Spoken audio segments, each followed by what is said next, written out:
অর্ধ শতাব্দী পর অনুশোচনা হলো তার। ফিরিয়ে দিলেন ৪৮ বছর আগে বিনা টিকিটে রেল ভ্রমণের টাকা। গাজীপুরের শ্রীপুর রেলওয়ে স্টেশন মাস্টারের কাছে ২০,০০০ টাকা পরিশোধ করেছেন মাদ্রাসা শিক্ষক মফিজুল ইসলাম। মুক্তি পেয়েছেন দীর্ঘদিনের অনুশোচনা থেকে। শ্রীপুর প্রতিনিধি শিহাব খানের তথ্য ছবি নিয়ে দেখুন ডেস্ক রিপোর্ট।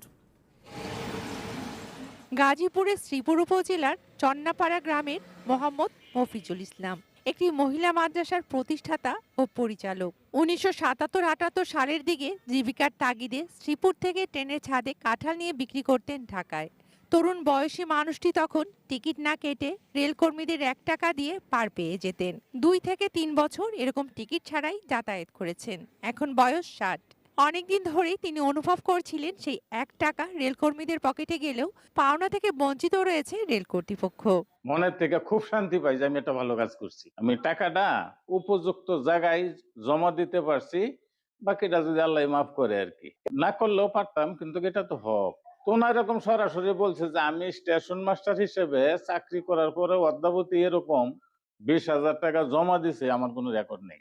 বিবেকের তাড়না অনুভব করছিলেন মফিজুল, কিন্তু কিভাবে কত টাকাই পরিশোধ করবেন বুঝে উঠতে পারছিলেন না।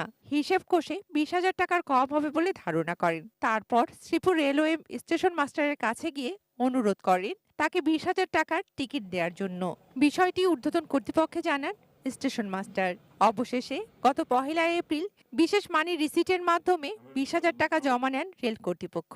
এই যে মফিজ সাহেব ২০,০০০ টাকা জমা দিলেন, সারা বাংলাদেশের যে সকল বিনা টিকিটধারী যাত্রী তাদের জন্য একটা কিন্তু বড় একটা মেসেজ, যে তিনি কিন্তু একটা দৃষ্টান্ত স্থাপন করলেন, একটা উদাহরণ স্থাপন করলেন। মফিজুল ইসলামের এমন দৃষ্টান্তমূলক কাজে আলোড়ন এলাকায়। তার সততায় মুগ্ধ মানুষ সাধুবাদ জানাচ্ছেন তাকে।